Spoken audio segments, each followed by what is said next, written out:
test match. India have won the series. They're going to get back for two. India home. Hello and welcome to a new episode of the 81 All Out podcast. This is your host, Siddhartha Vaidyanathan at SidV on Twitter.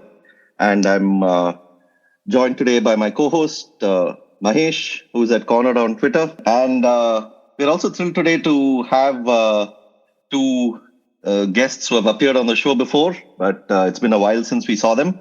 So first off, really warm welcome to Karthik Krishnaswamy, who is a cricket writer with Cricinfo, and anyone who's listening to this podcast, I hope is familiar with Karthik's writings. Had a terrific, I must say, in the India-Australia series, test series that recently finished. I don't know. I don't even remember who the man of the series was, but KK was quite easily the man of the series for me. So, hi, KK. Welcome. Hey, thanks for having me and thanks for all of that. I'm honored to be here and all of that. Good to be back. Great. Yeah, I just remembered Ashwin and Jadeja shared the man of the series in that thing. So anyway, and also welcoming again somebody who's been on the show before, former Cricinfo writer and now a freelancer, Saurabh Somani. Hi, Saurabh. Nice to have you back. Thanks. Great to be back. Great. So today we, Mahesh, had this idea of talking about the landscape and the daily life of cricket journalists in India today.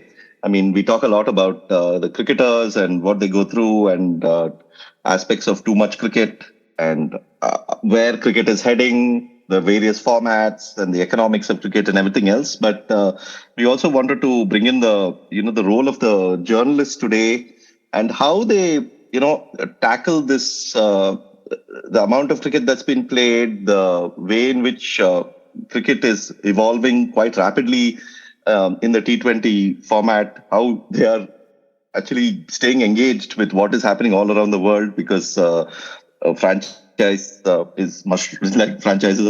mushrooming almost every other day, and you have the three different formats being played, even four maybe with T10, and then you have the 100, which you may or may not argue is a different format, which we don't know for how long it will last also. But yeah, I mean, the sort of the evolution of the game and what as a cricket journalist, how one tracks it.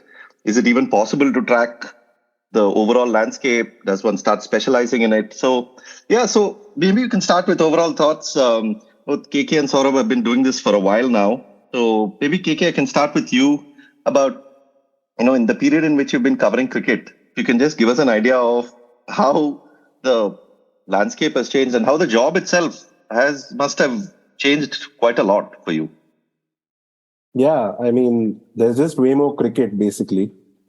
And following everything it's almost impossible now, unless you're like one of those freakish cricket nuts who can just watch every day. Like you finish like a work shift and you still watch cricket, which is hard. I find it particularly hard. And if I'm not actually working, and if that match isn't something I'm covering in some way or the other, it's very rare that I watch cricket unless it's, say, an India test match or something. If I'm not working, I switch off completely. And obviously that has its pitfalls as well, because, I mean, especially a few months ago, I kind of felt, because especially if you're active on Twitter and you see the level of engagement, some people on Twitter, they might not be cricket journalists or involved professionally in the sport in any way, but they just follow it in a very deep way. And then you go there and you're like, this is my job and I don't feel like I know as much as these guys do.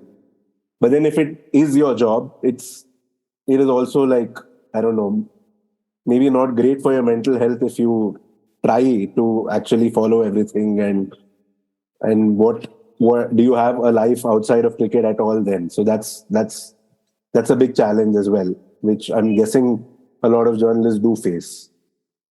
Yeah, I mean, one of the things that I sometimes think about is whether, I've just grown older and, compared to what when I was younger, there was so much time and cricket used to engulf me so much. And also priorities change over time, other things start becoming more important. I'm not a full-time cricket journalist now, but even if I was, I'm sure that, families and so many other things that get priority. But I think that is only one part of the reason, because the game itself is changing so much that it's even, I don't know. I mean, maybe even if I was, say, 12 or 13 today, whether I would be able to get a grasp of what is happening in cricket. I somehow, maybe I was deluded, but I somehow felt that when I was 12 or 13, I generally knew what was happening in cricket. Or maybe not 12 or 13, maybe like 17 or 18, where, I sort of generally had an idea. Of course, I didn't know what was happening in the domestic cricket in, say, New Zealand or West Indies, but overall international cricket wise, and, the players, the arc of their careers. Generally, I thought I had a grasp of it. Now I have absolutely no grasp of anything. Like, if you were to ask me, like, 15 years ago, which West Indies batsman has done really well in Australia, I'd probably be able to tell you straight off, but now I'm like, okay, when is the last time West Indies played in Australia? What happened? I mean, it's so like, it's almost like eluded me. So, do you feel similarly, or is it, like suppose one were to say, which, like generally talking about West Indies cricket or Pakistan cricket, it's, do you feel that you're losing a bit of the grasp of it? You're asking me? Yeah, absolutely. Yeah, for sure. And yeah, I mean, since I'm at Cricinfo, there's still like a kind of, my job forces me to have an eye on world cricket, because I might have to do commentary or write a report for like, say, a South Africa West Indies game or something. And therefore, I do end up like following that particular match and, knowing what happens there. But if it's not something I'm actually doing, then I would assume it would just, I'd maybe just read a few reports or like have a corner of my eye on a series happening outside of what I'm involved in. But not like before, where, like you said, like you just know. Because, Yeah. there was like high profile cricket, there was only so much happening. So, you would follow it because you're into cricket. Now, however much you're into cricket, that becomes harder. Yeah. Saurabh, let me bring you in. I mean, you have, of course, also over the last quite a few years been covering domestic cricket quite intently.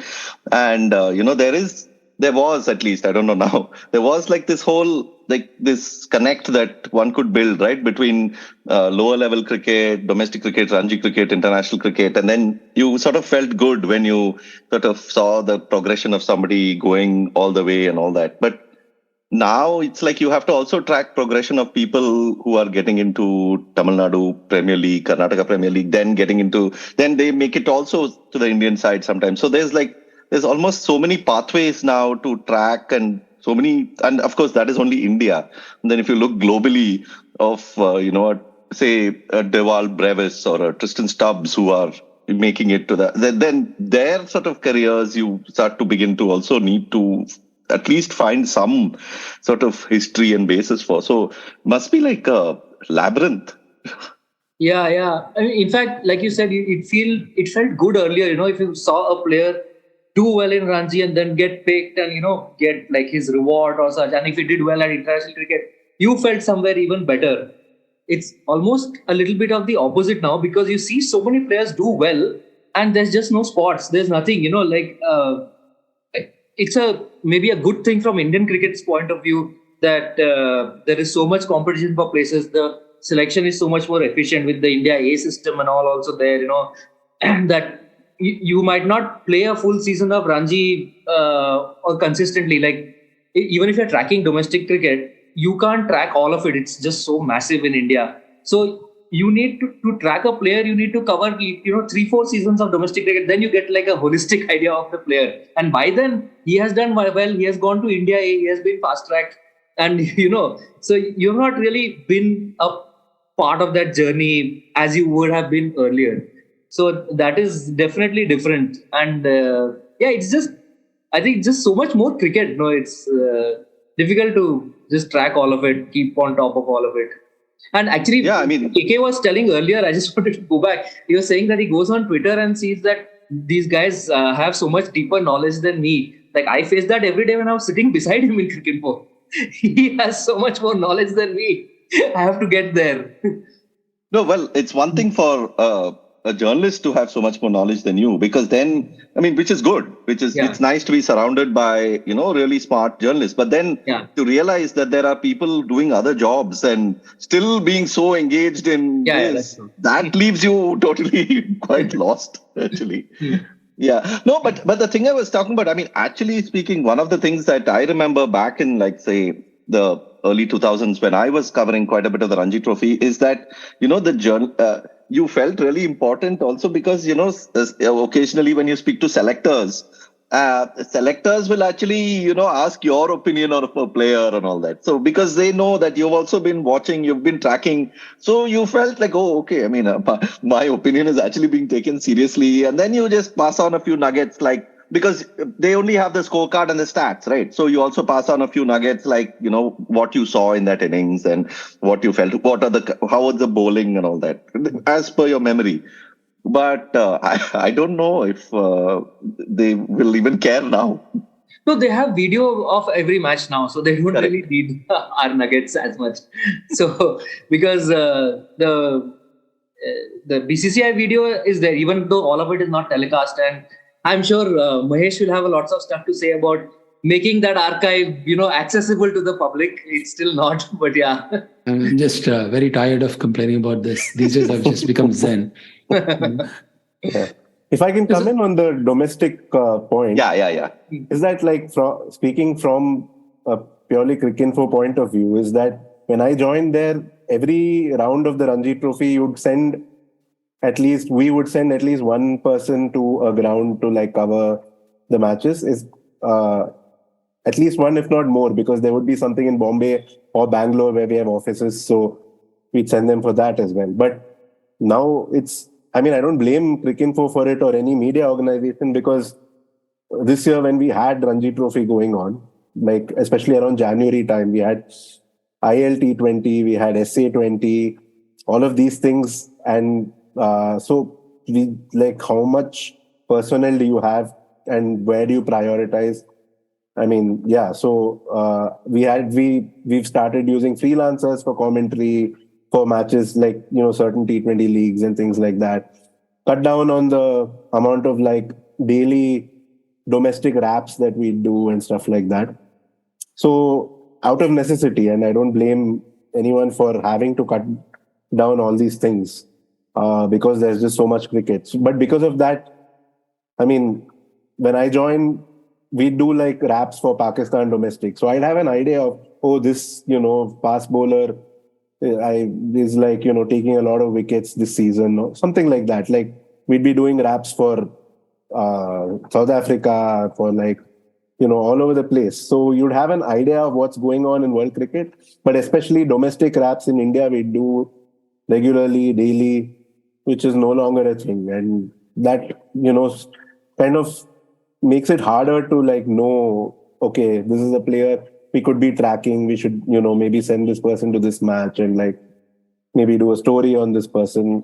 So all of that has taken a bit of a hit because there's just too much cricket. So daily wraps are not done anymore for Ranji. Not in the same way they used to be. So yeah, like, that's a real shame, because I'm saying some of the people with the most idea of domestic cricket are usually the scorers in many of these games.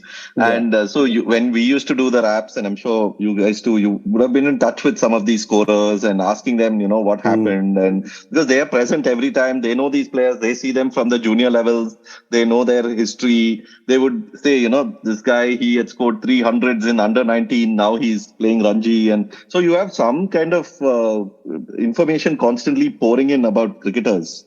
Yeah. No, even the raps have grown bigger because there's 9 new teams, not 10 That's new there teams. too, yeah. Oh, yeah. So I remember doing the raps for Cricinfo.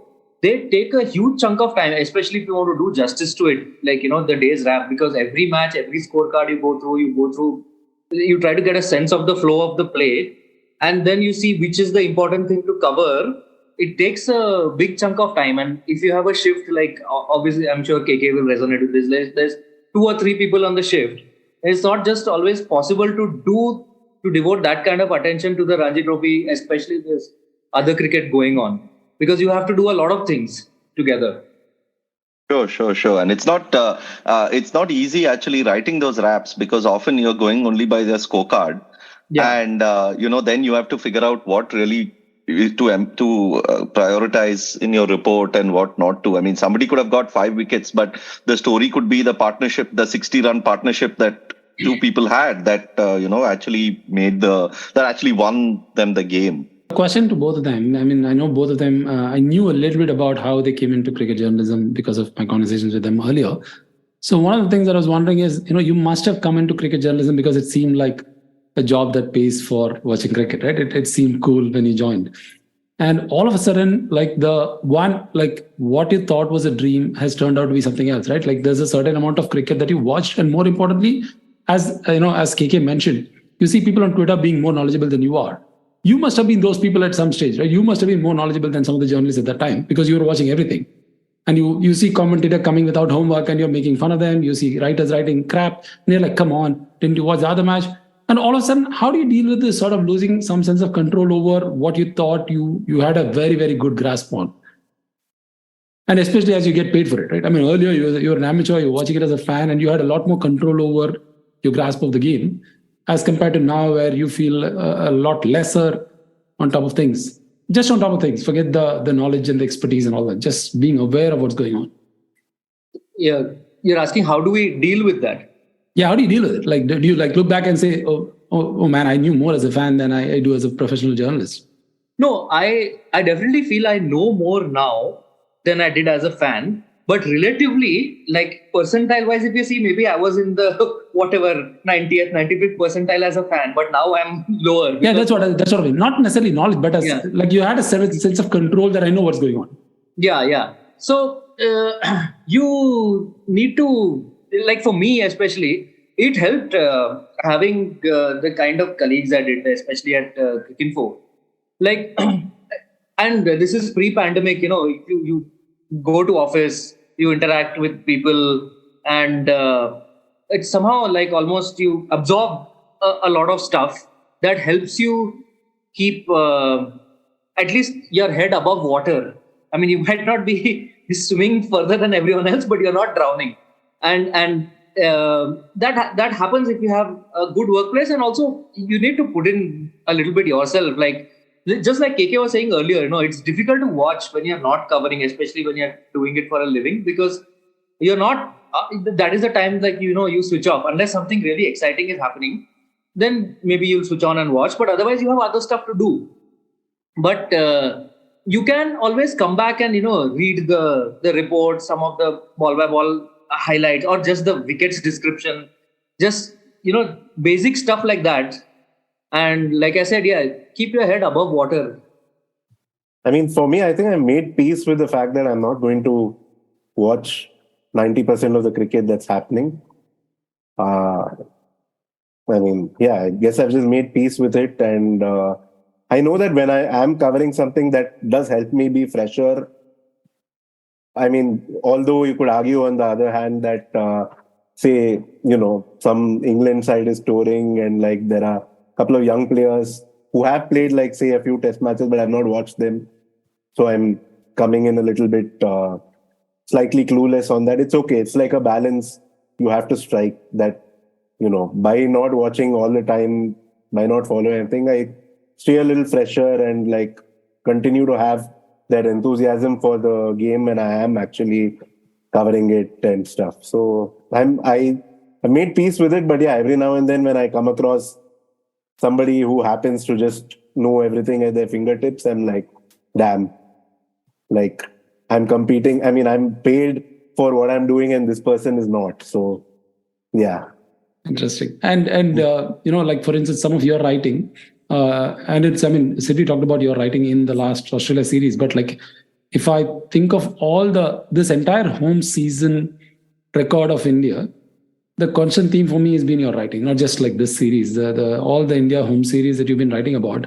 And the constant theme is that you're able to like track the evolution of a particular bowler or a particular development in a cricketer over time, and you're able to like recall like Shami bowling a particular way in the series before or 2 years back against South Africa and now. And that recall kind of gives immense value to you as a writer. I mean, you're able to explore a theme a lot more because you can recall so easily. But of course, that also means that in other instances, maybe in other formats, perhaps you're not able to make those connects. Do you feel that that is a handicap to you as a writer, that you're not blessed with the bandwidth to consume as much as you could to justify, to do justice to your writing in all places? I mean, you've got to kind of, work with what you have.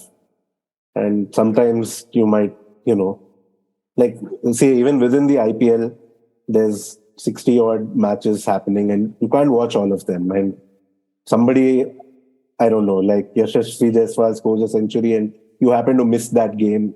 It's okay, it happens. And then you're covering Rajasthan next game and you're watching Yashasvi Jaiswal maybe for the first time in the season or something. But you work with what you have and you be true to that and, just watch it and see what you get out of it. I don't know. That's how I go about it for these kinds of games.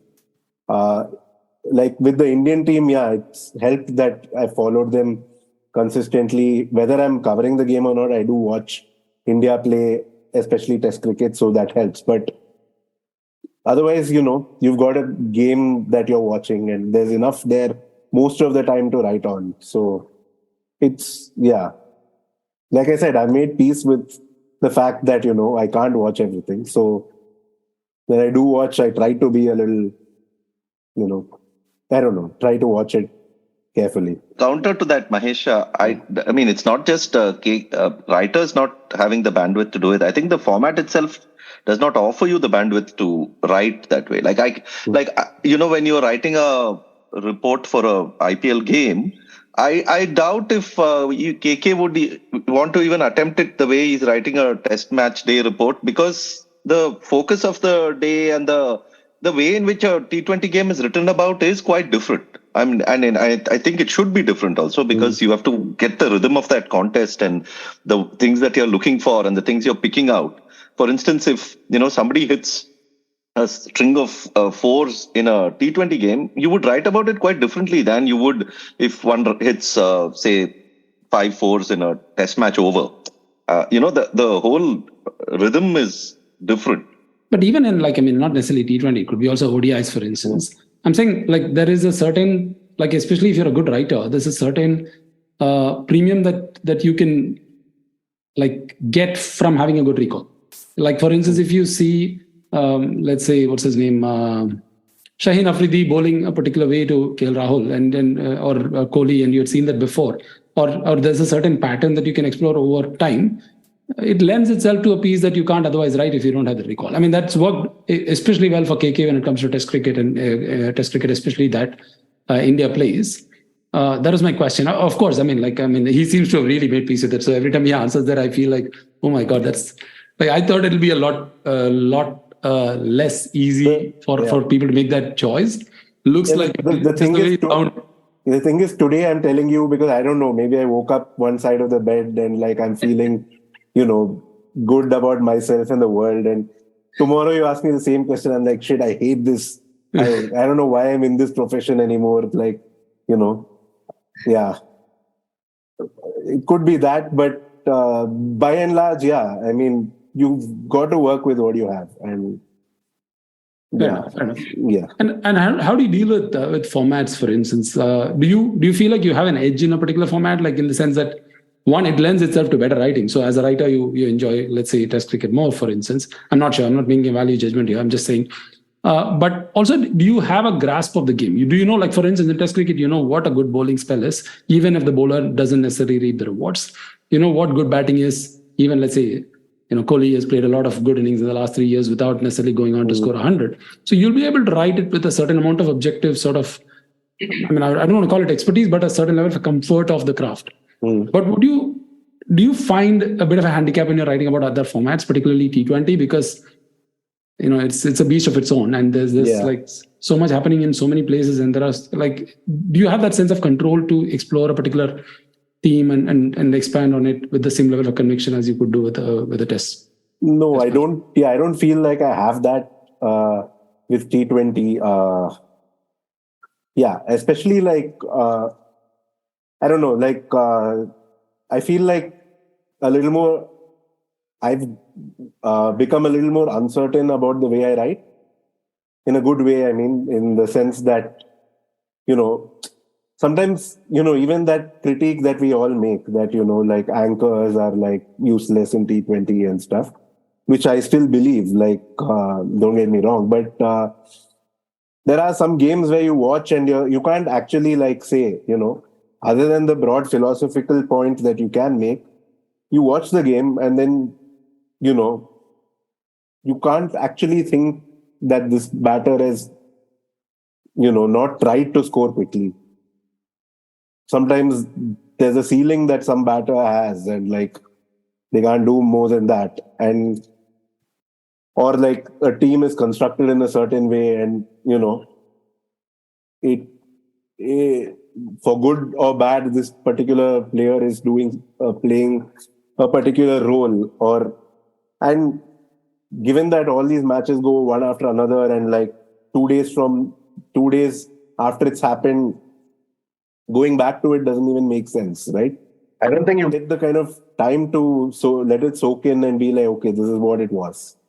You have to kind of make value judgments more quickly, and so it's harder. And so there's 2 ways of looking at T20, which is like, there's the idealistic way of like how the game should be played, if everything else was equal, but then you come to like a tournament where every team has a salary cap and there's a certain number of players that you can have with that purse that you're given, and build a squad out of that, and have only 4 overseas players, etc. Then all these limitations to how good you can be as a T20 team. And therefore, like, like over the last few years, I feel like I've become a little less judgmental of players. And but I don't think I understand the game still the way I think I understand Test cricket, like you asked, which is, like sometimes I watch an entire over and it's only gone for 4 runs, and I can't really say, like, it's not like every ball has been unhittable or whatever. Sometimes it just happens. And, a guy bowls 2 overs like that and won the match for you, but then you can't actually say that he did something to win that match for the team. Like, you can't pinpoint the process there. And I think pinpointing the process is the essential thing to like writing about a cricket match. So you're not, just judging outcomes, whatever format. So if you can get an idea of the process behind what happened, then you can write about it. And that's much harder in T20 and a lot of the time. Yeah, I have a different thing as a reader and as a writer. Like as a reader, especially like if a KK is writing or a Monga is writing about a test match, that is for me a match analysis piece. That is for me some of the best cricket writing I can read, because the understanding and the observations and the way they can put it across on paper or on website is very rare. and it adds to my own understanding of the thing. It gives me like almost greater joy after having watched that to read this. But while writing, I actually, unlike KK, found it easier to write on T20 than test matches. T20, what KK is saying is very right. You like the judgment call thing, and you can't, like an over has gone for 4 runs. You can't really say very strongly what it is about. But I think T20 lends itself better to just understanding like tactics, because it's so short term. Like a test match tactic might take like a long, while to develop and bear fruition, get a reward, or whatever the thinking behind a certain approach might be. But in T20, it's like, it can be done in like 2-3 overs at just how you set your batting order, how you juggle your bowlers around, or what kind of matchups you are looking at, whether the boundary is short on one side or not. And that can actually be something to talk about or write about. It won't have the same depth as analysis piece after a test match day. But I don't know if it's paradoxical or not, but I found it easier to, get that something out of T20 and write. And also, particularly with the IPL, which is the most T20 that I have watched, covered, that people also watch, I guess. You don't always need a in-depth analysis piece. Sometimes you can just tell a story, because there's so many players who are fresh, and that is an advantage of having covered a little bit of domestic cricket, that you can, actually tell just that player's story. You don't even need to make it about tactics and game reading and all that. So that way, I found it, easier to write about T20 than Test cricket. Interesting. That's really interesting.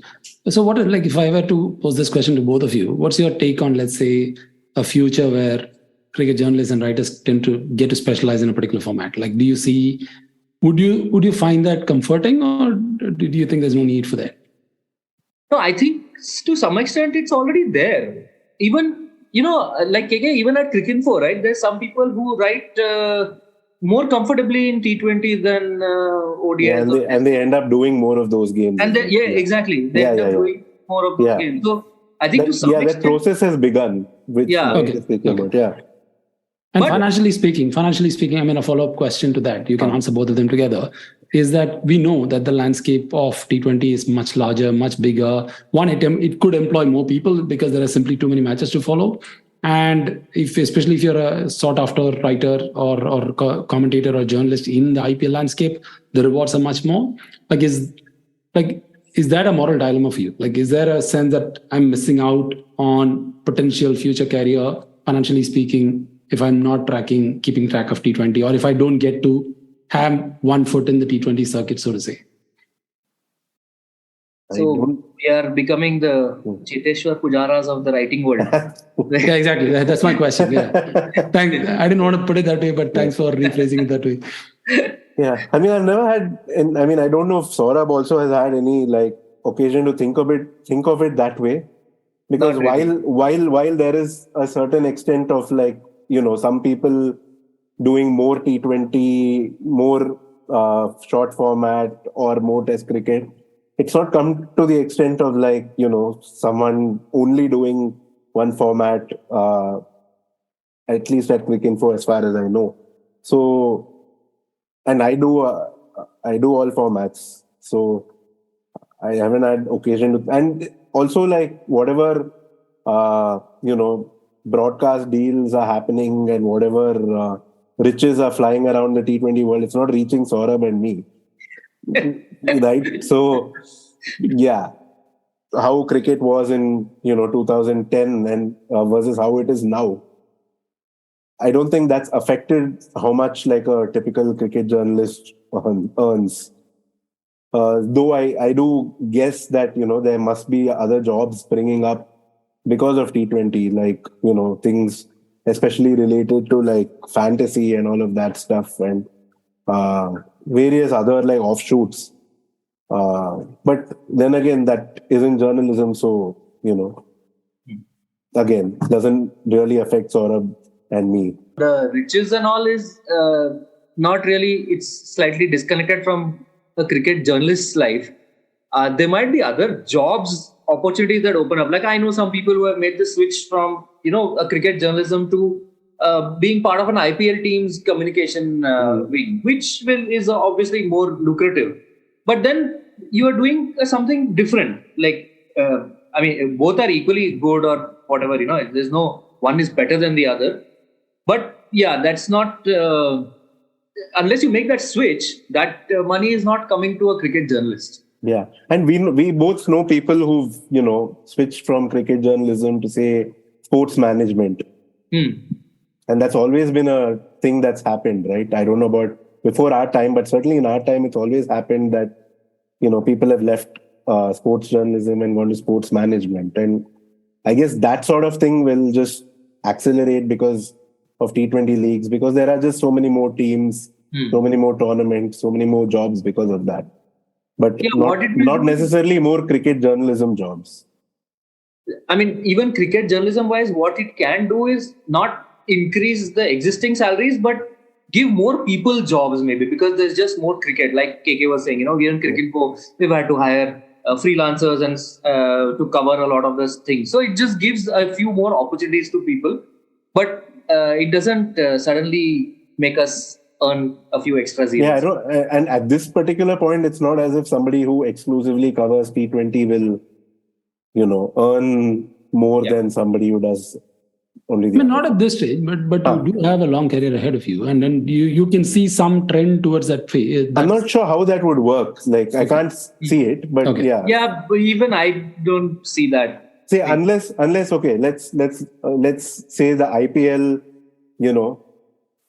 there's an official, like a proper official IPL website with in-depth reports and analysis and stuff. Like, I'm sure American sports have that kind of thing, right? Yeah. Where the official MLB.com, yeah. Right. Yeah. So, where they're actually doing journalism without necessarily being pressured by, the parent organization. So, as KK said, we don't see that happening. Yeah. with the pressure from the parent organization, you mean? Yeah. No, but even let's say hypothetically that something like that comes up, then maybe, if you happen to work for them, that might be the most lucrative cricket writing gig out there or something. But like, barring that, I don't see. Yeah.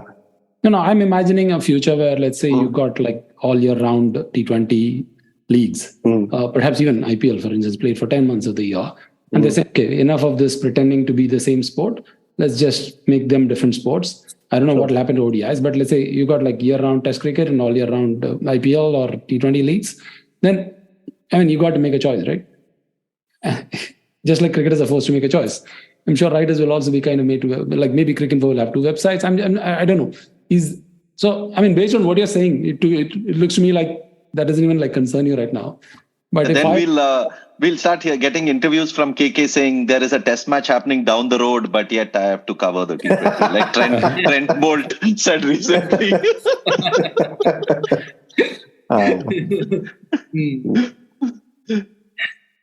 Yeah. Well, there is plenty of Bangalore tests that Saurabh and I haven't covered, so it's we're used to this. No, but in terms of specialization, I would in fact argue, I would go even like few steps further, and I would say it's not just specializing in T20. I would say, Cricinfo should have like one or two people exclusively covering CSK, like year round, not just CSK during the IPL. The IPL, I'm imagining, will become a much larger beast at very soon. And then you just have, the CSK correspondent of Cricinfo. And, that's all. Every day they're tracking CSK, player moves, who's coming, who's going, what's happening, talking to, the management and selectors. And that's it. That's their job. They are the CSK reporter. That could happen if, like, it goes like football and, like, it's played year round, and it's not, just one auction where they sign players, but like, they have agents talking to like the club, and year round they have, transfer windows and whatnot. And then, then it could happen. Yeah, but who knows? I don't think it is in the near future for sure. You don't think? No, not year-round. No, not in year round. See, they could have a second IPL, say, which is also like runs for 1.5 or 2 months. At some point in say September, October. Who knows? I mean, it could happen. I mean, there's a talk of that Saudi Arabia league, right? I mean, who knows if the IPL franchises buy into that or whatever. Yeah, it could happen. IPL franchises might buy into that, but as long as Indian players are not allowed, it will never become as big as IPL. So. No, when he was talking about formats, he mentioned tests, and I mean, all this while we've been talking about tests and T20s. When he threw the ODIs in between, that's when it struck me. Okay, let's talk a little bit about ODIs. What is the ODI? What is ODI? First, as a journalist, how do you size up an ODI? Like, how do you make sense of it? Because it's changed so much, and all of a sudden, the sort of runflation. How do you factor that in? How do you assess players over time and matches, over time, and even 4 years makes a lot of difference. And of course, you're not watching as many ODIs as T20s, for instance. So how do you build a context to the World Cup? What's the rivalry? Like earlier, you had a pretty good sense of which bowler and which batsman make for a good rivalry and so on. Now, I feel like, perhaps as cricket fans, I can say this, maybe as journalists, your perspective is different. But ODI is a format where I feel the least comfortable on. Like, I have no idea, on if somebody if let's say another cricket fan came and asked me what's your opinion of the World Cup, who do you think will go to the finals, who do you think will go to the semi-finals, who will be the man of the tournament, I have no idea. I'm completely blank. So you felt Kohli goat. That's all. When you talk about ODIs, that's all. Everybody on Twitter, Kohli goat. No, but Mahesh, you felt this way before the 2019 World Cup also, is this recent? I guess for a while now, I don't know. I can't trace when it actually started, but perhaps I'm not watching as much ODIs. For me, before 2019, I felt clearly England were the best team. England was easy. Yeah, England was easy. Yeah, and India and Australia were, the ones next for me before the 2019 World Cup. But like you said now, before the 2023 World Cup, I don't think I have such a clear-cut thing. And ODIs is definitely the format I had more difficulty writing on than T20s and tests because of the in-betweenness of it, or it's just that there is so much more T20 cricket and there is so much more history and depth and nuance to test cricket. So its ODI is just hanging in between everywhere. So it was difficult to get a proper hold on it. It's also that the format itself has changed so much. Yeah, that's true. I mean, even in the last decade, when was it that they introduced that, you can't have the fifth fielder outside the circle in the middle overs, right? Changed that rule so many times. The bowling power play, batting power play, and then this two new balls. New balls. It's just, it's very... So to compare, someone who gets centuries for fun today to a Sachin, they're playing very different sports. And the other thing about ODIs is that, Saurabh, what you said about 2019, I think there have just been so much fewer ODIs since then. Every team has played less. And so to keep track of, last series India played, this guy was batting at number 5. It's when did they last play? And when you guys were talking, I was literally thinking, what was India's last T20 ODI series? And it was around their Australia time, right? They played Australia and New Zealand. Yeah, but I remember nothing from it.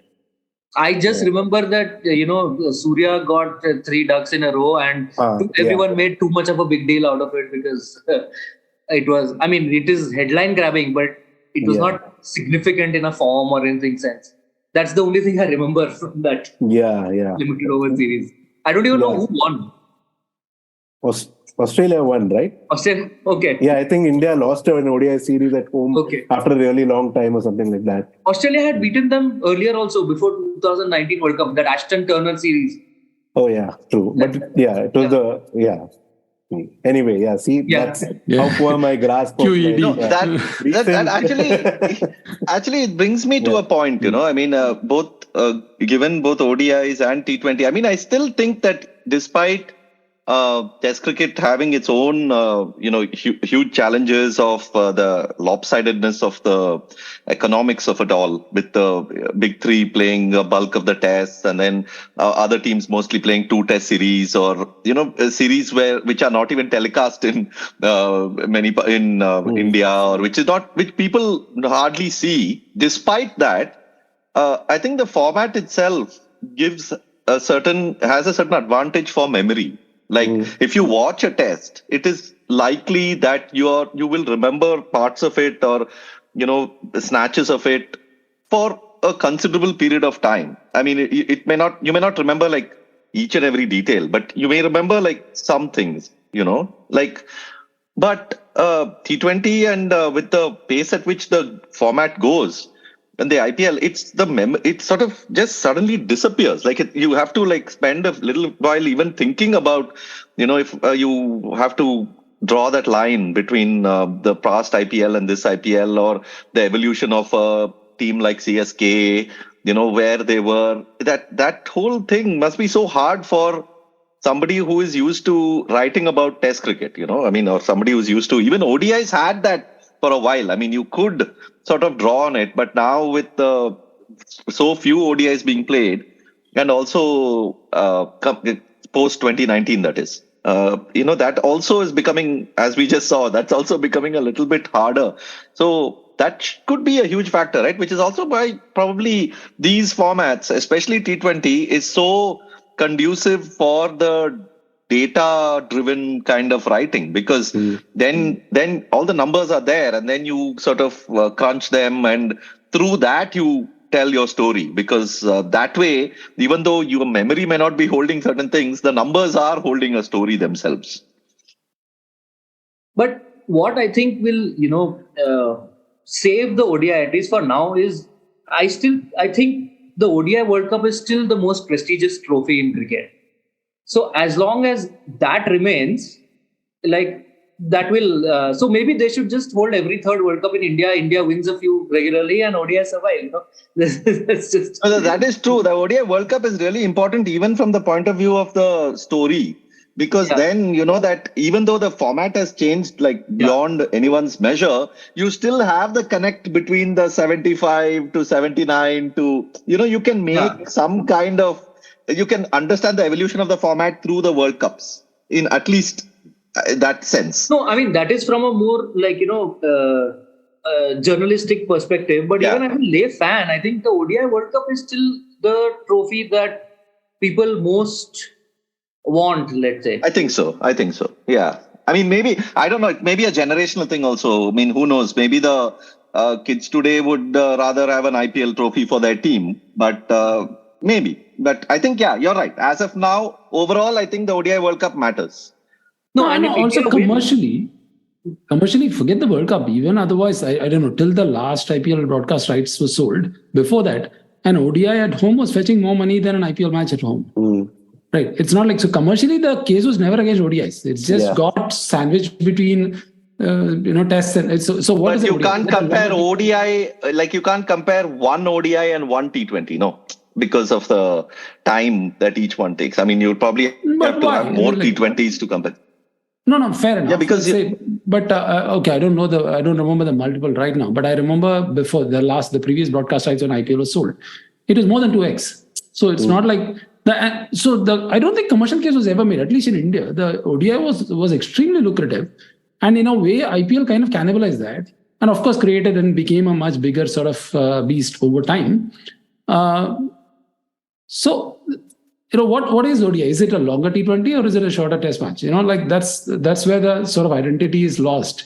And also, like, especially after that England team started hitting right through the 50 overs, it became like a 2.5 times T20 at some level, right? Like if T20 continues to evolve the way, we were saying, like KK mentioned earlier, in the idealistic fashion, then I think it's natural that the ODI will also resemble like a longer T20 more than a shorter test match. Yeah, then there's no point, right? Then it doesn't serve the purpose. Then eventually it'll have to give pay to something else. So which brings me to like another related question. Perhaps you two will have a better sense of this. Is that if cricket world is going to kind of split itself between Test cricket and T20, most likely that's what is going to happen. And we know that one, ODI is important for fans and for narrative and for the longevity and so on. But it's also the most lucrative sort of money spinner for ICC, which redistributes the revenues for other countries, especially poorer countries and so on. And Big Three to take over was a problem. Recent redistribution of the revenue and the formulas are a problem. But all that is a lesser problem compared to the fact that the big, fundraiser in the form of ODIs is facing an existential crisis. And sure that the T20 World Cup also belongs to ICC and they'll make quite a bit of money. But ODIs poses this sort of very commercial conundrum for me. And is there like for instance, amongst your journalistic circles, do you guys talk about it? Do you feel what would happen if ODIs were to become extinct, for instance? And how would the world economy operate? Like, would that lead to cricket being a lesser sport, a smaller sport, which is already happening to some extent because cricket is not investing in newer frontiers and it's becoming bigger in the smaller landscape that's already big in. Does this concern you at all? Like as an investor in sport, as an investor in cricket, wouldn't you want to see it becoming a much bigger global game? Yeah, I don't know. Those are two different things, I guess. Like cricket becoming a bigger game and ODIs by themselves. Cricket becoming a bigger game, yeah. At an idealistic level, you want to see that, but especially when at least I was working full time in cricket journalism, there's just so much cricket happening that sometimes you don't have the bandwidth to think about the big ideas, the bigger picture, and all. You have to do ball by ball for this test for the next 5 days. You have to do your IPL match writing. You have to track what is happening in Ranji Trophy. So it's you sometimes don't have that bandwidth to think about the bigger picture. And just as regards to ODI, so I don't think we've had those kind of conversations unless, it has to be the kind of people you can have that conversation with. They all have to be in office at that time and it has to be a light day. Those three things happening together doesn't happen so often. So, but ODIs themselves, like you said, yeah, it is a big financial revenue generator for ICC. But like I said earlier, if the World Cup remains the most prestigious trophy, then it will not have too much of a financial hit, I think. And World Cup the bilateral ODIs might actually suffer a hit. But ICC owns the World Cup, so they will make their money, unless the World Cup itself loses some of its prestige value. Then that might take a hit. But then, like you said, the T20 World Cup might also make up for it. So I don't know. It's an interesting thing to think about, actually. Then now that I'm not full-time in cricket journalism, I can think about this. And at least you got one other cricket journalist who's otherwise too busy. Actively captured for you. Yeah. Like Saurabh said, I haven't really thought about the future of the ODI like that. Although, you read about it a lot. Osman wrote that piece a few months ago and where he tracked like how much fewer ODIs are being played now and like etc. And the whole existential threat of it and like various people, like even Ravi Shastri said it, if I'm not wrong, that the ODI may have to go. He was all gung-ho about IPL should be a longer tournament, IPL should be everything, and like cricket should go the football way. Yeah, all of that kind of stuff. And while at heart he's also like, I remember every test match that I was that I coached in, but I don't remember the white ball games at all and stuff. So, he kind of exemplifies that whole thing, right? Like T20 isn't going anywhere, and someone like Ravi Shastri or someone like me or you guys wouldn't want the test match to go anywhere. So, I fully feel the ODI is a better cricketing format than like the T20, but like it's probably like I don't have the same place for it in my heart that I do for test cricket. And so, if something has to go, I don't mind the ODI going, and I've never thought about what it does for like the future of the globalization of the game, etc. But yeah, those are concerns. Yeah. Yeah, I mean, I don't think anyone has ever said ODI is life or ODI is philosophy or anything like that. And ODI will go, nobody will cry. Form of cricket. Yeah, nobody has said any of that. Nobody will cry over the ODI if it were to go. True test of character. yeah, nothing. There's a reason why it's called Test cricket. There's a reason why it's called ODI. Right? What ODI? Nobody cares. So we call it ODI. Every year on in around April, Sachin Tendulkar will come and say they should try that 4-inning ODI. He sets an alarm. I think every year one schedule in his calendar. Please remind people 2 innings ODI. Sorry, do you guys remember when ODI became like a common way of talking? Like, we used to call it one day. Yeah. And Hindu has to have this statistical significance of second ODI or whatever, right? Yeah. That's the first time I remember seeing that as an acronym used regularly, ODI. I remember briefly Hindu even going LOI. LOI. Sorry, maybe it's not ODI. Yeah, it is LOI. A stack of old sports stars which are filled with LOI. That's it. In the early 80s, it was LOI, I think, was very common. Oh, you mean and then, early 80s? But we used to say one day, right? Like one day game. Yeah. We used to say one day. I think LOI was like an England-driven thing because initially there were like 55, 60, 50 over matches and all. No, and those are not too dissimilar from each other. So LOI sort of works.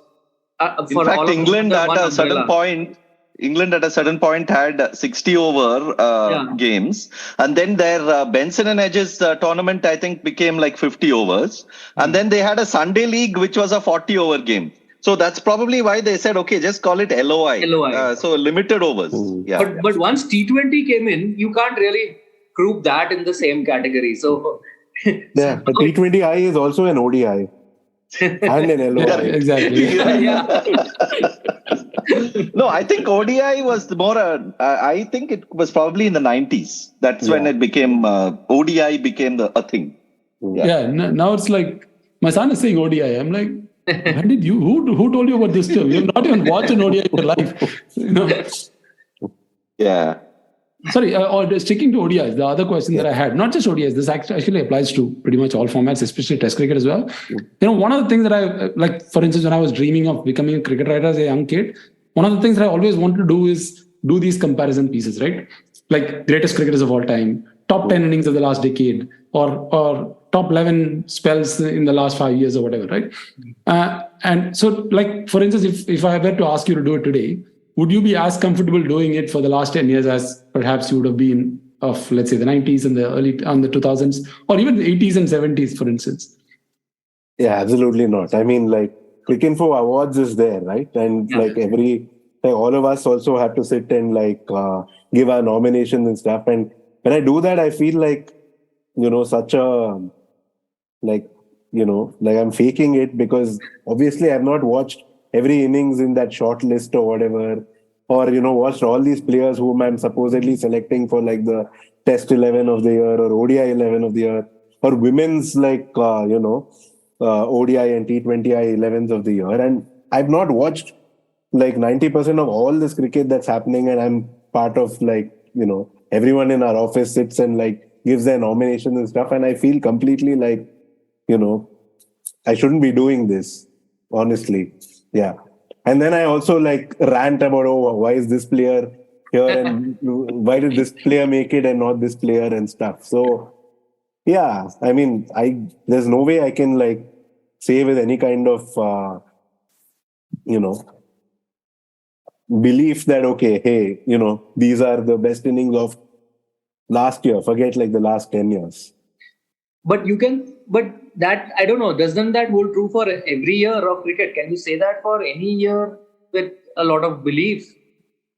That I mean, like earlier, if, all these other like leagues and all didn't exist and cricket, I had the bandwidth to follow cricket in some way across the world, like international cricket across the world, then I'd have a little more of a, better idea and like, I'd feel more educated while I'm doing these things. Yeah.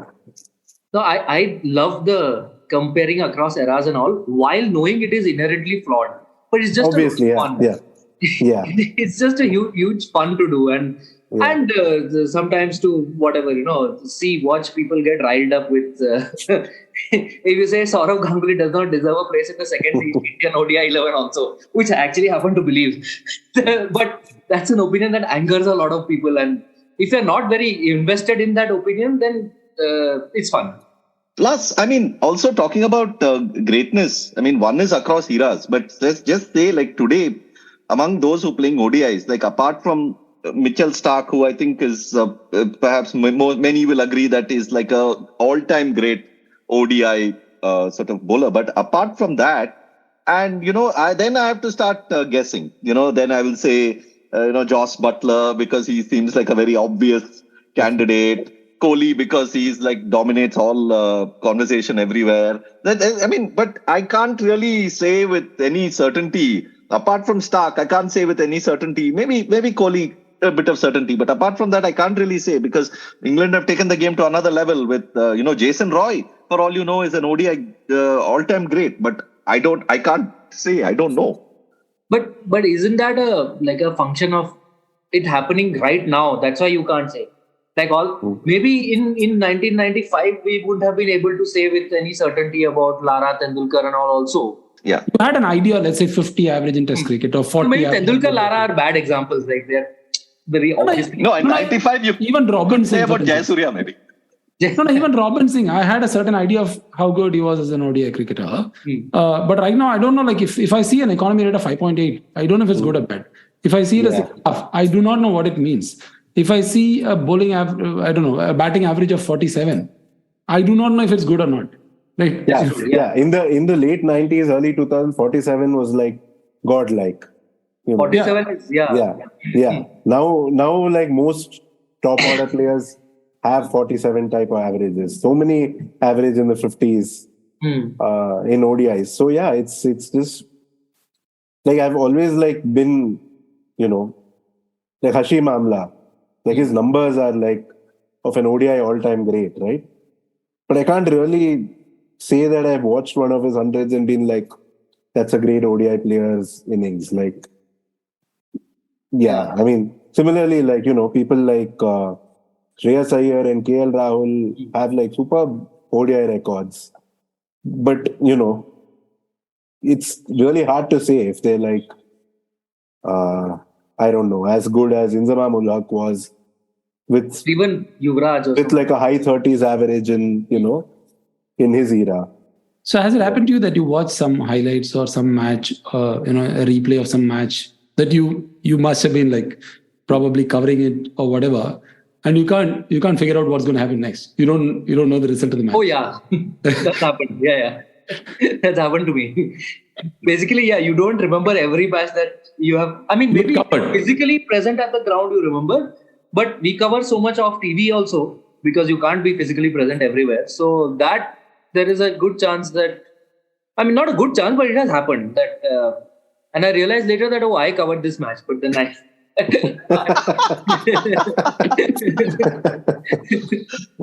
Well, that happens. I think that is more likely to happen because when you're covering the match, the recall sometimes is far lesser than when you have not covered it. Like then when you have just watched like a part of it, then maybe the recall is higher. But when you've watched every single ball and been under that coverage pressure, it's different.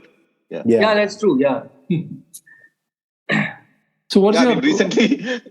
Just as an anecdote, recently somebody was mentioning Abhishek Chopra on Twitter. One of our listeners, he was mentioning that he read some report of mine from West Indies, and it was this thing. And I'm like, okay.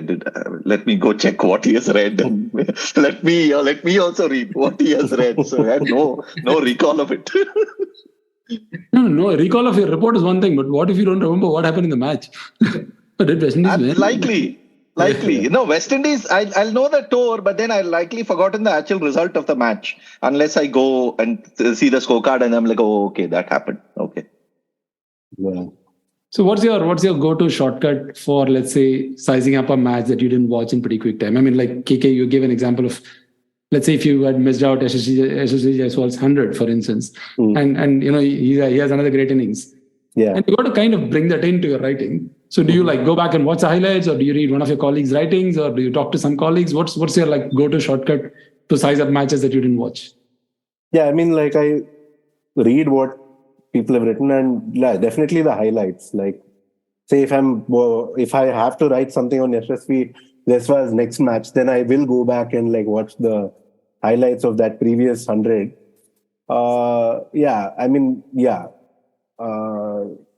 I don't have any one particular way of filling in the blanks, but I try to like seek out as many as I can, basically.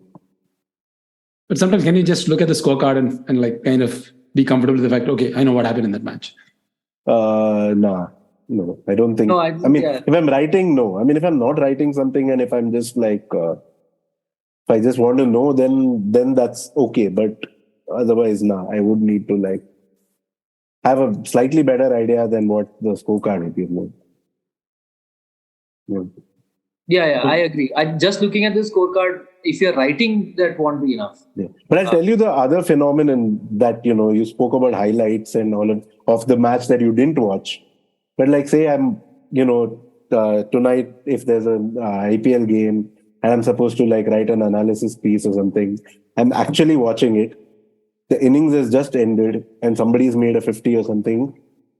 And then I'll go back. Often I'll go back to the highlights then and then be like, oh yeah, he did play that shot. Right? Like, because this stuff happens so quickly in T20 that there's no gap between like events, like significant events for you to, for it to sink in and really like make an impression on your mind. So very often that like at the end of that match or often the end of the first innings itself, you may have like not forgotten, but like not, forgotten the feeling of it or forgotten like a particular detail of it. Whereas in a test match, a particular one wicket, they're going to show like 30 replays in the next 2 overs while the match is still going on. And then you get a really clear idea of, okay, this is what happened there. This is, you get so much more of an opportunity to see it from so many angles and find that one significant detail that you might use in your piece that day. In T20, it's much harder to find that one thing. No, that's a great point actually, and also I think it's also a function of the camera work because in T20 there is the camera is also panning regularly to the crowd. The camera is also panning regularly away from the action, right? Because it is treated as a form of entertainment. And you wrote a piece on this as well, right? I remember in your blog, it was long back. Yeah. A fantastic piece where you were like, it's treated as a form of entertainment. And this was like quite a few years ago when it hadn't really caught on that, this is actually a serious and different kind of sport. Where people this was in 2010, I think. Yeah. Where you made the argument that, no, boss, this is actually like, there's very many interesting things here that aren't being spoken about, aren't being, and then you were like, we need like the field placements at all times, stuff like that. It's still not come. It's still not come. Yeah. So because the market wants it to be treated like entertainment. Yeah. So because if they treat it only as a there's no market. This is producers' perception of the markets. Okay, correct. Producers' perception. It was perfect summing up of a lot of stuff we talked. KK's recall. Sid himself having to be reminded of something he has written. Yeah. Correct. I think I was thinking of a piece I wrote in 2010, but KK is talking about a blog piece that I wrote also, connecting it to basketball, where I felt, that. But the thing with basketball actually has a very, very similar rhythm to T20 because, baskets happen very quickly and, it's very hard to immediately recall what happened, say, even 5 minutes ago because of the pace of the game. But because it is produced like a sport, it is shown as a sport. And then you appreciate it differently. But T20 is not shown only as a sport. It is shown as entertainment, right? They have to also capture they feel they have to capture a larger market. I don't even know if that's right. But they're not going to stop watching if, like casual fans aren't going to stop watching if they start, focusing on it as a sporting contest. Like, Yeah, exactly. They're not going to. Yeah. I mean, and IPL also veered away from it, right? Like in the early days, it was called cricketainment and Bollywood and whatever. Now the coverage is Sidhu dancing and all that. Film stars coming and hosting. It's changed to an extent, but in terms of the way the producers and the cameras work, it hasn't changed as much as we would like it to, probably. Yeah, like if Anushka Sharma is at a game, the camera will pan to her almost every second. It will be every second over. There will be a shot of her, especially if Kohli is batting. There will be a shot of her like almost every other ball. Yeah, but and also forget that also. Like just how many close-ups there are of players' reactions and things. Correct. Yeah. Right. Like rather than wider angle stuff that gives you more context. And shots are bad in movies, let alone sports. Yeah.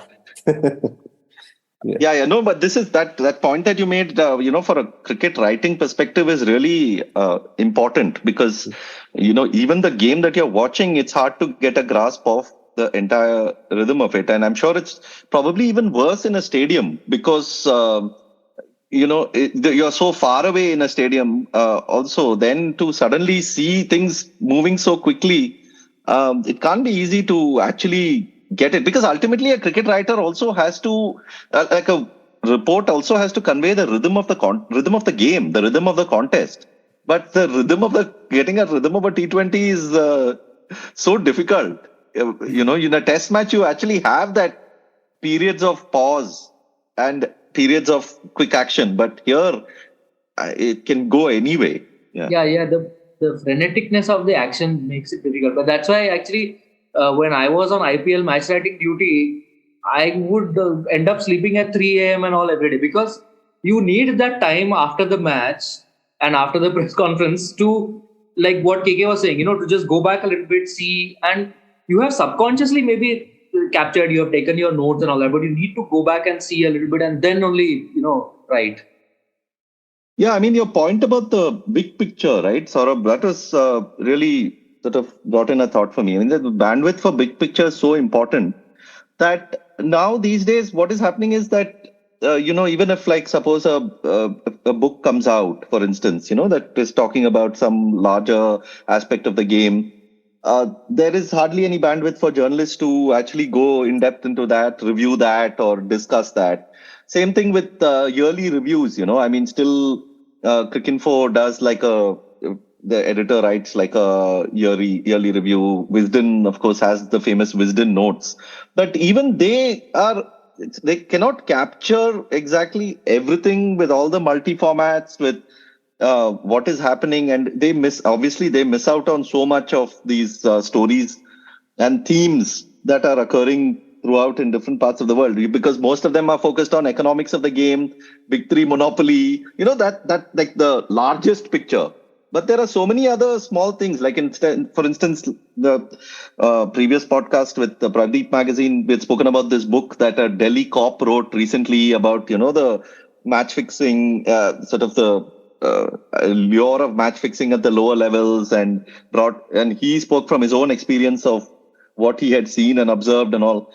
And I can imagine a book like that creating quite a stir back when there was not that much cricket but now it's just like disappeared. I mean, I saw a few reviews here and there, but it's now vanished pretty much. Yeah, the bandwidth point is so important.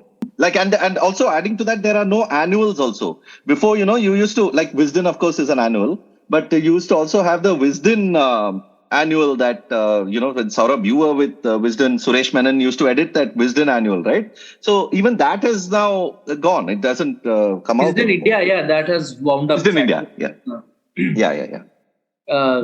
No, but a good illustration of lack of bandwidth is that I didn't know that this cop had written a book. Neeraj, right? Neeraj Kumar, yeah. Neeraj Kumar, yeah. I mean, I know the name of the cop because I tracked it at that time, but I didn't know he's come out with a book.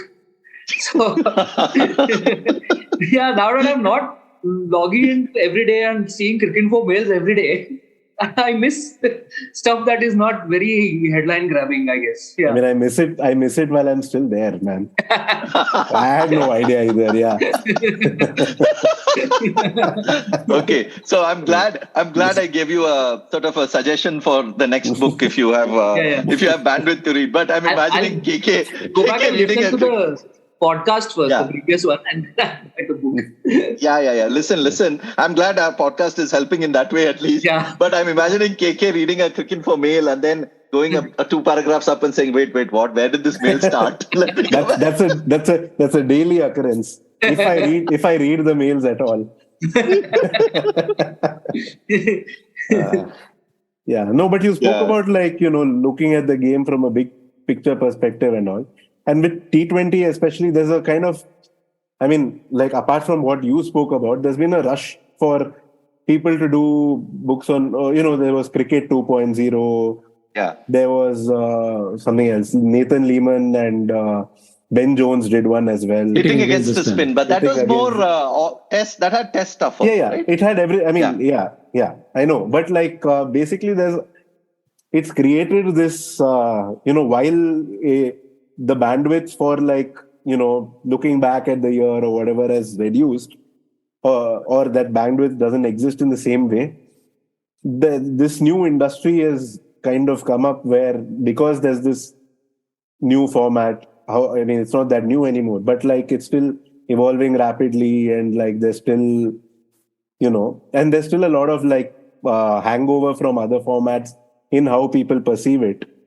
So therefore, there is this space for people to do bigger picture, the state of cricket right now kind of things. So it's not gone away, the bigger picture thing, but it's changed a bit, the way it's looked at. Yeah, I think it's done in a little more smaller micro level. If you listen to the Caribbean Cricket Podcast, for instance, they occasionally will do an episode on reviewing West Indies cricket over the last 6 months or something. And then you get a sort of fairly good idea. Like that, there are pockets here and there where you can get it. But, it's hard for any one person or one source to do that anymore. I think, for instance, Cricinfo doesn't have a full-time correspondent in many of these countries, right? Even so, a lot of the information that they get is all from TV or, and West Indies, the media is so destroyed. I used to remember earlier, used to go to the Jamaica Gleaner, Barbados Nation, quite almost every day to see what's happening. And you'll read pieces from Tony Becca, Tony Cozier and all. Now it's it's a blank. Occasionally they will have reports and all, but that's pretty much it. Yeah. So... And same with other countries. The Dawn in Pakistan used to cover cricket quite extensively. They too don't that much these days. So, yeah. Speaking of cricket and YouTube, a friend of mine from school, sent me this YouTube link a few months ago. And I was like, what is this? And I go, turns out it's this YouTube channel called Cricket Raz. I don't know if you guys have seen it. So, just like there's fake news in everywhere else. Yeah. This is a guy who's he goes back to the 96 World Cup quarterfinal in Bangalore, and conspiracy theory after conspiracy theory is easily disprovable if you can go to a Cricinfo scorecard. That level of fake. But the number of hits there are for something like that is astonishing, the page views and all of that. So, and until this friend sent me this thing, I had no idea that this industry existed, but it does. And Yeah. This is and there are not too many people who will even go and verify with the scorecard and see which is right, which is wrong. Right? We think being the kind of cricket fans we are, and all of that very often you meet someone, you tell them you're from Cricinfo, you expect they'd know what it is. They might even be cricket fans, but they're like, oh, is it like Crick Buzz? I'm sure you've been asked that as well, Saurabh. What? Or not even that, or what is that? No, they don't. And then I have to sort of say it's owned by ESPN, it's owned by Disney. That they know. So then.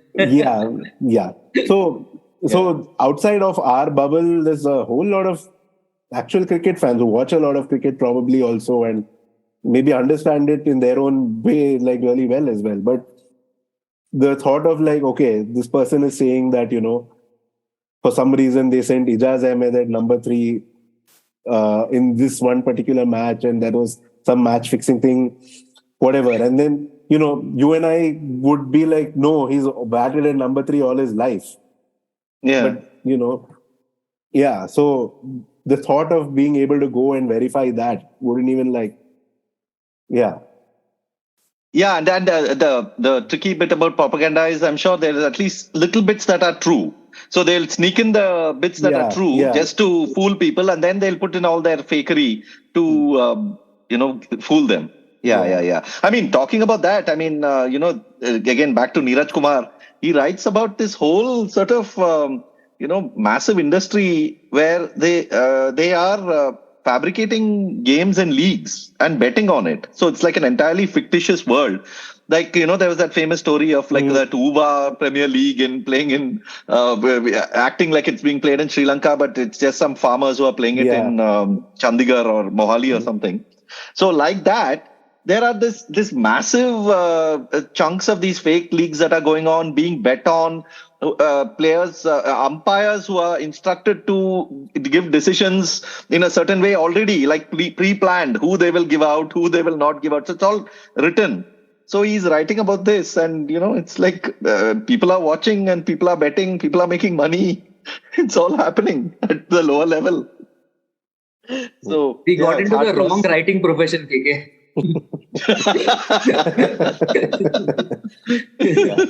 Yeah. You guys, at least Sidvi can cope. He's written fiction and all.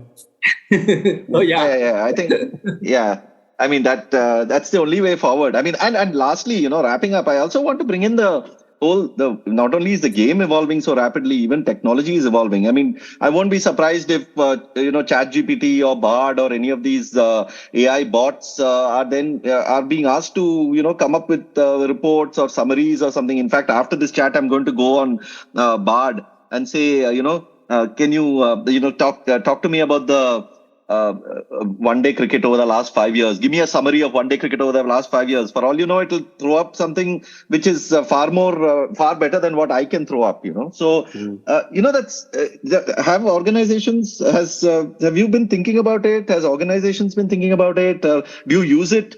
At any point of time? What is not to copy paste? I'm not suggesting you're plagiarizing, but use it just for fun and to see what it's throwing up. I have definitely thought about it when I'm doing ball by ball for a match that I would never not do. I've definitely thought if this could be automated, it would be so great. But then I realized that at least for ball by ball commentary, maybe for reports it's more doable. But for ball by ball commentary, right now, I don't see how it can be automated in any sense. It's just not possible. So that I think will have to be done by some person who's actually watching it and putting thoughts down. For a match report also, I would assume the same, but I have not had enough experience of the chat GPT and stuff, so I can't really say for sure, but I would assume for something like that, which requires very, sort of specific knowledge and the ability, you have to have watched it in a sense to do. I don't know if a chat GPT could. Maybe they could evolve something that would make a report out of the scorecard. But ball by ball, still, I would. Sadly, if people will. I mean, it's just like we wrote Ranji raps from the scorecard, right? I'm sure they would be able to automate that. Though how much of it would be accurate is, just like we were getting it wrong, that may also get it wrong in terms of the writing, but they can do it. Yeah. I mean, I'm caught in caught between two kind of thoughts on like chat GPT and like automation of this sort. One is obviously don't take my job away and don't take, my colleagues' jobs away and stuff. But the other aspect of it is like the too much cricket aspect, right? Where it's like, like an organization can probably hire at least so many people or, whatever. And like, while at the same time, like the number of cricket matches that's happening is just mushrooming.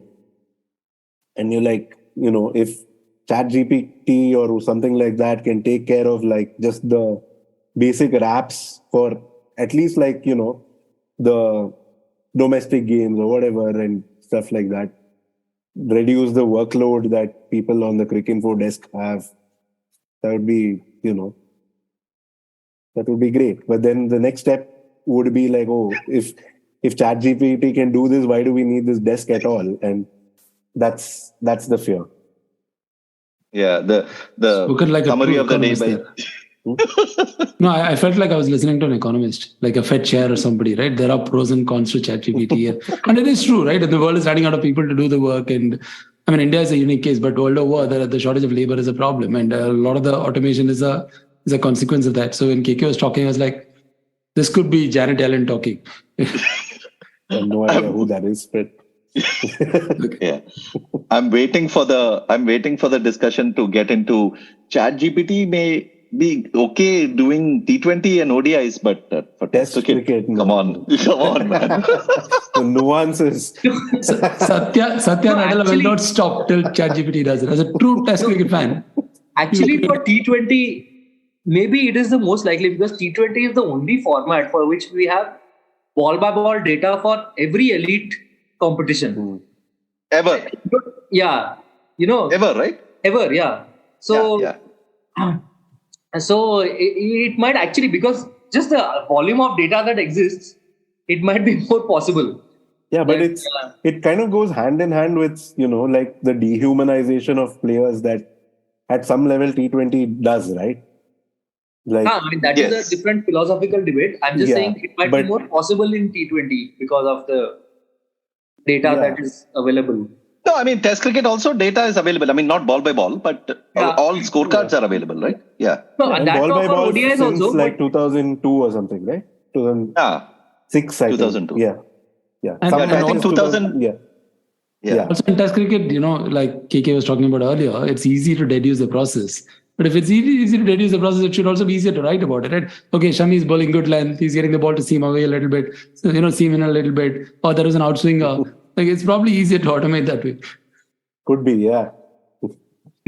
No, it's not for sure. They would appreciate the finer nuances of it. The true test of character. I think clerically, I mean, all the if ChatGPT can help actually increase journalist bandwidth, I think that would be doing a good job. Like Saurabh said, there's no bandwidth for thinking about the big picture. Even if ChatGPT can, do all the sort of the other tasks to save up some time, to clear time. But of course, organizations don't think that way. They're like, if ChatGPT can do Ranji Raps, why can't ChatGPT do reports, international reports? They're as if it's not good enough. Yeah. So anyway, I think, covered good ground and got an idea of the general, life and landscape of coverage in cricket and how challenging it is. So I think it's also important for people to realize that, as much as you, this cricket journalists and all, which is all fair and fine, but they're also trying to grapple with the ways in which the game is evolving, technology is evolving. They perhaps don't watch as much cricket as you do, even though, what they do watch, they watch it quite closely. But other than that, they only have so much time. So it's hard to do. So I think it's important for people to realize that. Of course, I'm not saying that every cricket journalist is doing this. I mean, they are different people doing different things. And, there's also the other point of, if you're not clued into the game fully, or if you can't grasp all the aspects of the game, it's very difficult to grasp the stories that are running through it, right? Like, if Neeraj Kumar writes a book, it's important for people to sort of engage with it and realize what is happening. And I would, in fact, have imagined a lot of follow-up stories from journalists about these fictitious leagues that are happening, the corruption that is happening at the lower levels and all. But there's no time. There's no space. Cricket can be so all-empowering. So anyway, I will provide links to all these things that I have spoken about and things. But yeah, for now, KK and Saurabh, thanks so much for joining. Thanks. Great talk. Great. And regular reminder to folks to pick up the books that we are republishing. The Summer Game by Gideon Hay, History of Cricket in Australia in the 50s and 60s. Absolutely terrific book if you want to understand Australia after Bradman and before Chappell, that vital phase in between. Also, earlier books that we republished, Cricket Beyond the Bazaar by Mike Coward, about Australia's tours to the subcontinent in the 1980s, including a fantastic chapter on the Tide Test in Madras. And the third book was, the other book was War Minus the Shooting by Mike Marquesi, a book on the 1996 World Cup. So also rate and review our podcast. It always helps to have some more people find us. And thanks for all your support. And we'll see you in about a week or 10 days time for the next episode. India have won the series. They're going to get back for two. India home. Lords goes wild.